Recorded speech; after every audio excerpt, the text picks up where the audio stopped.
suis ici en tant que président des conseillers du commerce extérieur d'Asie-Pacifique et administrateur du CNCCEF. J'ai 800 CCE à peu près en Asie.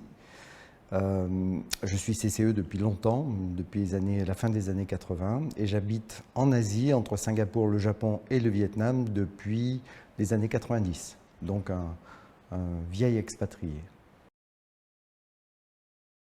Alors l'atelier s'est, à mon avis, très bien passé. Il devait y avoir une trentaine de personnes très intéressées, avec des spécialistes sectoriels, des spécialistes géographiques, beaucoup de questions. Je ne peux pas dire ce qui me frappe parce que je m'y attendais, c'est que l'Asie a tellement évolué ces dernières années et évolue à un rythme quotidien aujourd'hui, dans les réglementations, dans les ouvertures de marché, dans les façons de faire, que les gens qui ont participé à cet atelier, en fait, n'étaient pas vraiment au courant de ce qui s'est passé depuis quelques jours, quelques semaines et quelques mois. Donc, même en ayant affaire à un auditoire de spécialistes, je leur ai appris, moi qui suis l'actualité au quotidien, avec des informations des ambassades, des services économiques et de mes présidents CCE, tous les jours, puisque je parle à 2 pays asiatiques par jour maintenant que je suis en France, là, pour encore quelques semaines, je leur ai appris des choses qu'ils ne savaient pas et qui n'apparaissent pas dans la presse française. La crise Covid a changé la donne et est encore en train de changer la donne. Ce que j'ai expliqué à l'auditoire hier, c'est qu'il faut voir l'Asie aujourd'hui sur 3 niveaux.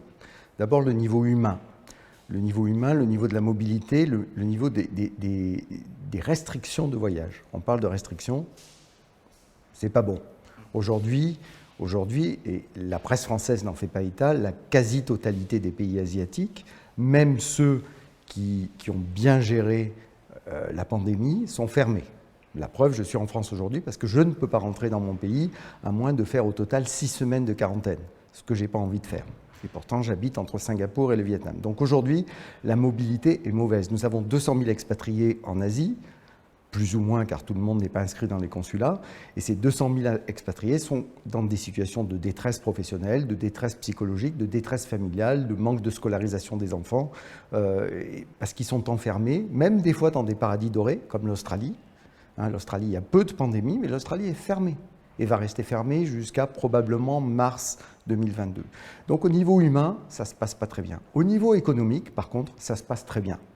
C'est-à-dire que l'Asie a repris son activité, l'Asie du Nord a repris son activité d'une façon, je dirais, exponentielle.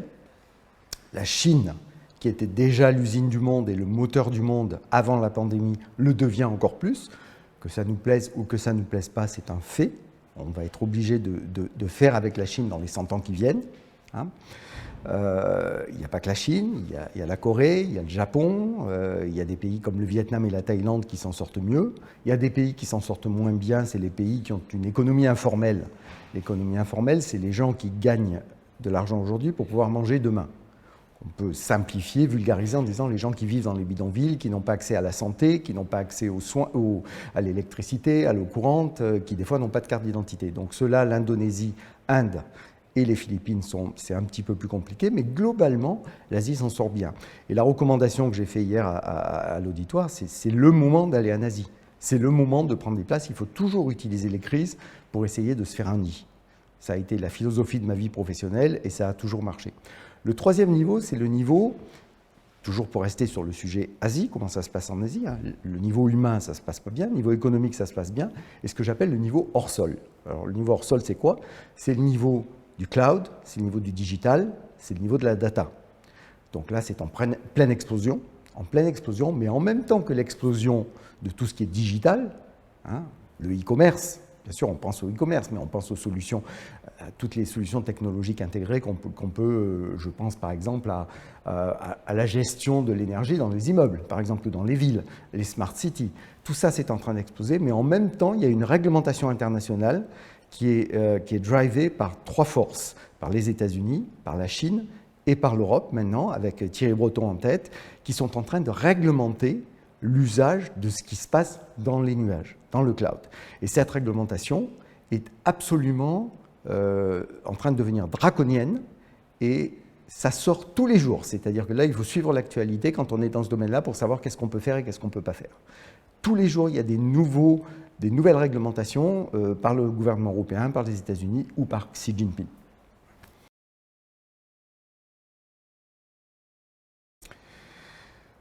Alors, d'abord, je suis, encore une fois, je le répète, hein, je suis très positif et très volontaire, très affirmatif sur le fait que les sociétés françaises doivent aller en Asie. Et je pense que la France doit réaliser quelque chose. On vient de terminer 150 ans de domination américaine. Et là, on passe à une période, alors ça sera 50 ans, 100 ans ou plus, de domination asiatique. Ça nous plaît pas, c'est un fait. L'Asie va tirer l'économie mondiale dans les 100 ans qui viennent. Et en Asie, c'est la Chine qui va tirer tout ça. La tête de la locomotive, c'est la Chine. Encore une fois, ça nous plaît pas, on doit faire avec. J'ai entendu des intervenants qui disent non, il faut bien faire avec les Chinois, et ils ont raison. Il ne faut pas faire du Chinese bashing primaire, il faut comprendre leur culture et s'en accommoder. Alors, quels sont les deux obstacles, je dirais, les deux premiers obstacles que les PME françaises doivent résoudre? Premièrement, comprendre qu'en Asie, on n'y va pas une fois, on n'y va pas deux fois. Avant de générer un business, c'est entre 3 et 5 ans. On l'accepte ou alors on ne le fait pas, parce que 2 ans, ça ne sert absolument à rien.